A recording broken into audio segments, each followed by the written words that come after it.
I was fast asleep. I heard a man's voice, "Paul!" and I sat up abruptly. He scared me to death. I reached over to the bedside table where my Glock lay. "Paul, it's me, Dan. Sorry to wake you up like that, but we have an emergency." "Dan. Dan, who is Dan?" Dan Jenkins? He runs Doris's office here in town." "Dan, why the hell are you in my bedroom? I have a phone, I have a doorbell." I couldn't use the phone and didn't want to be seen at the door. "We have a really big problem, and we need to talk."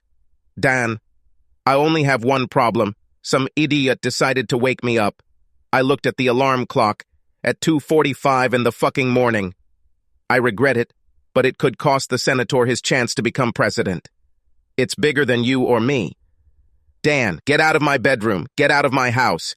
If you don't, I'll do one of the following. I'll shoot you and call 911, or I'll call 911 and tell you you're here to cover up some political blunder, or I'll just physically kick your ass. And let me explain why you were found beaten and bloody on my front lawn."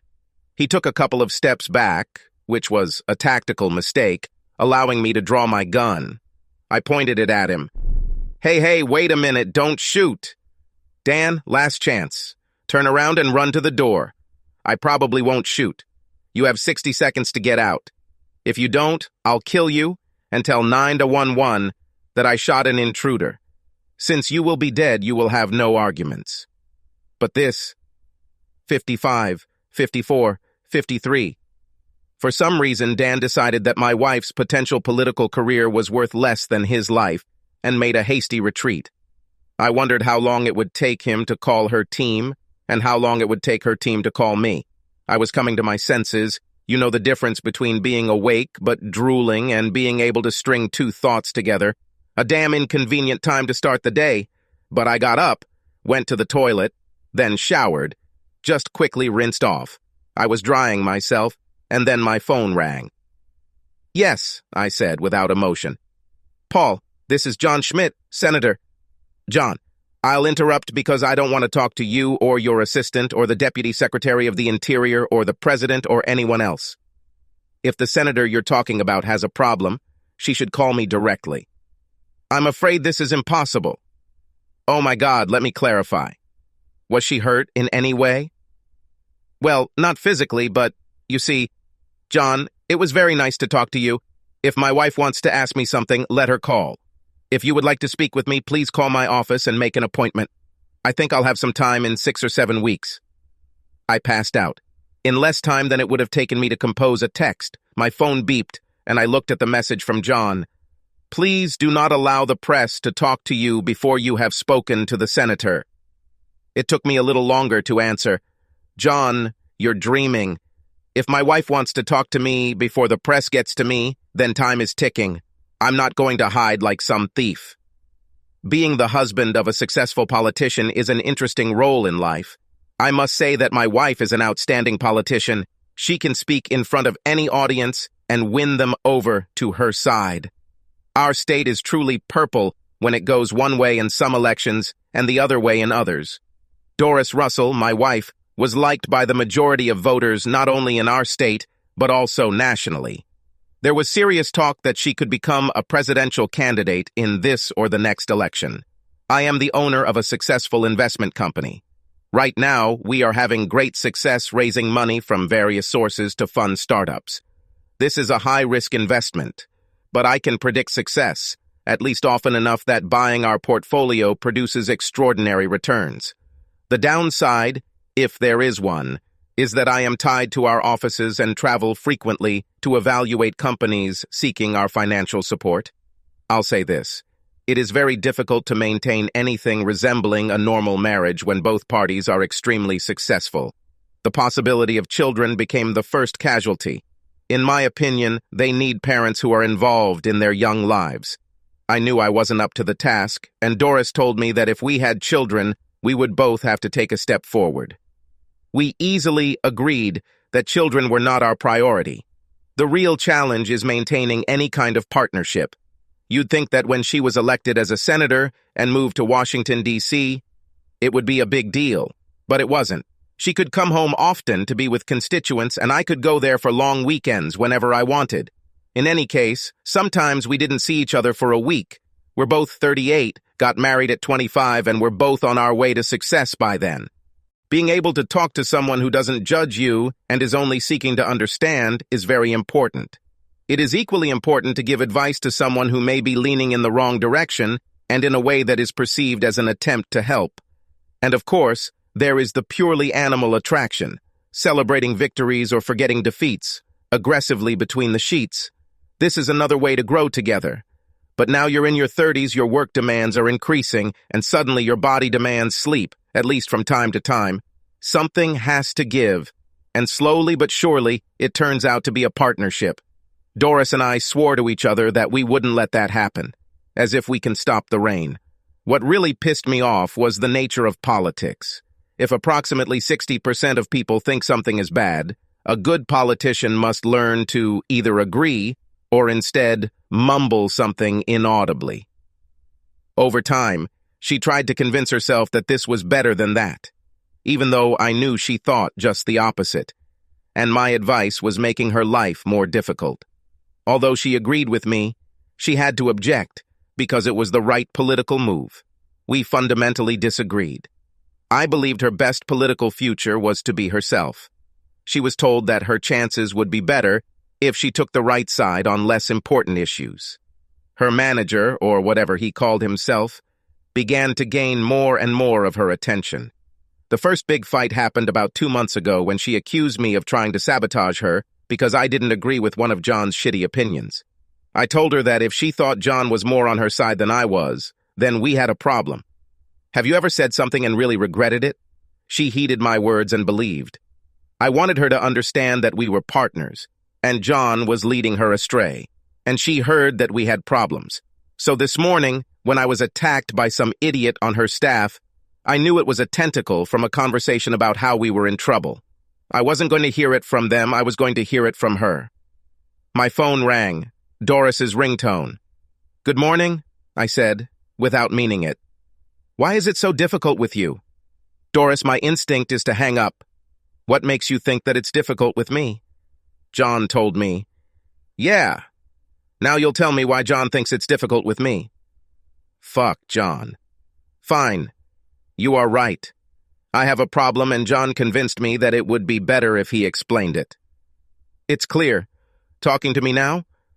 Would you say John was right? No, probably not. Okay. Now tell me what this big problem is.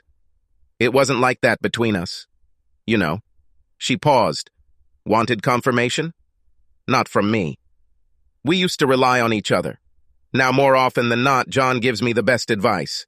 I rely on him more and more. Silence. I was silent too, waiting for what she would say. I decided that this was her hole. Let her dig further. There's no easy way to say it. John and I fell in love. So far, nothing surprising. Although falling in love was disappointing, silence seemed like the best option to me. We were caught this evening, in Bethesda. We decided it was far enough away and were having dinner in a public place when some reporter caught us kissing. He somehow took a photo of us undressing each other as we entered my room. He let us know what he had. The story will be revealed in the morning. We must get ahead of him. You do not care? Don't you want to say anything? You speak in declarative sentences. I understood what you said. You didn't ask me anything. Are we really that far apart from each other? Once upon a time, you loved me. I still love you. I am not the one who reports that I have fallen in love with someone else. All I can say is that I'm sorry. I'm even more sorry that I have to ask for your help to get through this crisis. My help? Are you kidding? No, I take it back. This is the new you. The legend is more important than the facts. By the way, what kind of legend is this? John thinks we can turn this to my advantage. There is such a double standard. Men can have affairs, women cannot. You and I can stand in front of the press and say, this happens, I'm sorry, and you forgive. We can embellish it a little, make it part of our relationship, which we say remains strong. And this is so? I asked sarcastically. What is it? Is our relationship still strong? Well, that's the point. We remain married, but there will be no relationship between us, if you know what I mean. No, and don't try to explain it. You want John? Great. I bless you both. If you want to get married, fine. I will try to forgive you. But I'll make sure you and John stay in the past. Your choice. I heard muffled conversation. Do you wonder what's going on in people's heads? My wife and I are trying to figure out if we want to stay married, and she needs to discuss this with her lover. Divorce will ruin me. I'll give up on John. Fire him. Today, I said in my best uncontested voice. Even more muted conversation. No. Then I'll apply in the morning. Another muffled conversation. Fine. This is all? No, this is a condition for us to start. We're going to work with a psychologist and see if we can save our marriage. You are the one who lives in a world of political fantasy. If we want to be married, we will keep this in mind. If you can't do it, then accept the consequences. Her tone changed. I've always loved you. You are right. Living a lie will never work. I'm so sorry. Can you ever forgive me? Doris, I'll be honest with you. As always, I have my doubts. It's intoxicating, you know? Hear together your name and the position of President of the United States. Muffled conversation again. Sorry, I asked John to leave. His strategies carried my name so far. I lost my head. I'm sorry. How long ago? Since we quarreled. I decided that being president was more important than being married.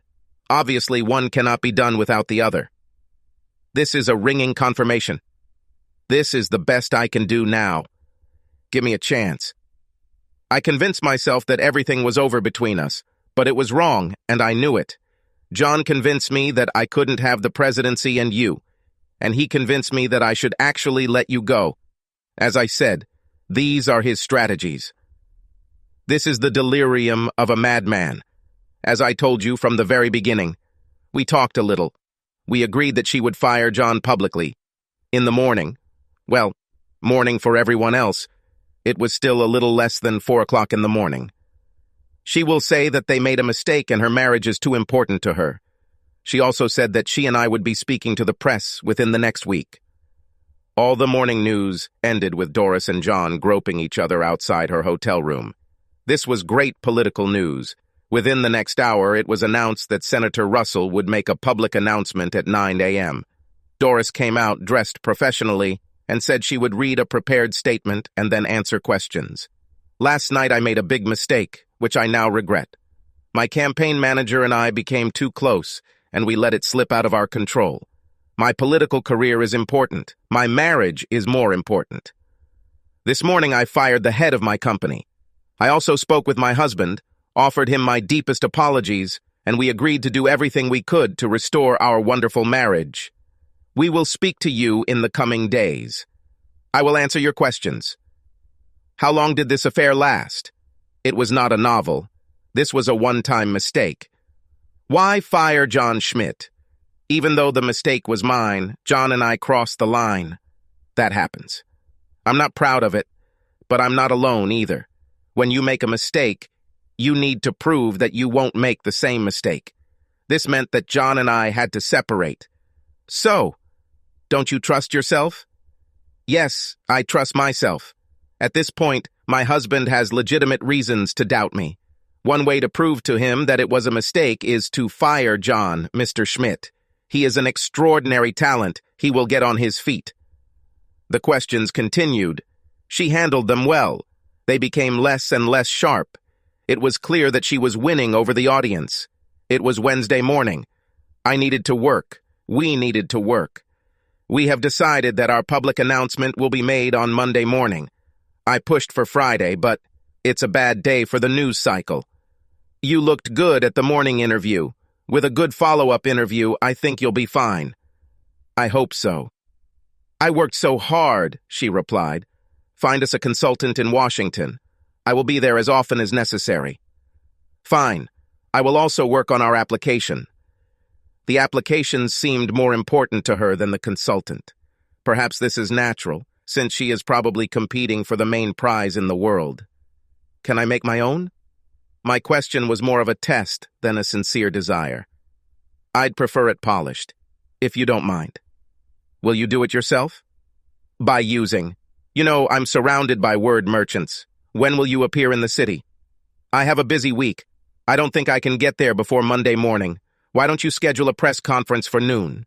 This will give me time to prepare. My independent work went as I expected. Monday came quickly. I flew to Washington on our company plane and arrived at 7 Salam. Doris's staff were already there to meet me. We quickly arrived at her apartment. We kissed at the door. "Oh, I love you so much," she said. "I love you even more," I returned. "Here's your script. Let me know what you think." I read it. I had to admit that it sounded real, sincere enough, emotional enough, and with real hope that we could live our lives as the loving couple we had always been. My remarks should have followed hers.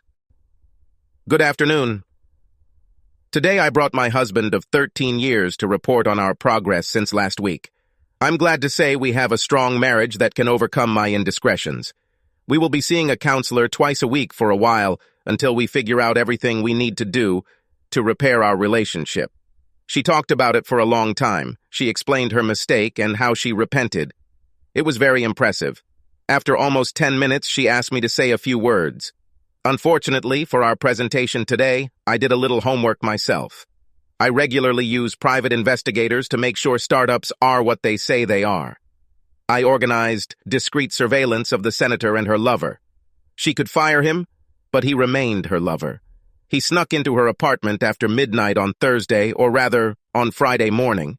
He never left, and I wondered where he was hiding while we were working on the presentation. I always didn't like political theater. When I said this, her eyes became big. This was not part of my script. My wife and I made several agreements to save our marriage. Unfortunately, she didn't follow through on any of them, and today I'm here to announce that I've filed for divorce, and she'll get it after this, what should I call it? Representation. I will be happy to answer any questions. There was a stunned silence. To her credit, she's unperturbed. I cannot believe this. Political dirty trick. My husband never intended to take me back and put me through this mess. I smiled and left. Several reporters asked me questions which I answered honestly. Who knows how much honesty will hold up against political truth? Subscribe to our channel so that your second chaff doesn't cheat on you, and go ahead and listen to the next story, because this story is nothing compared to the next one. If you're under 18, don't even think about listening to the next one.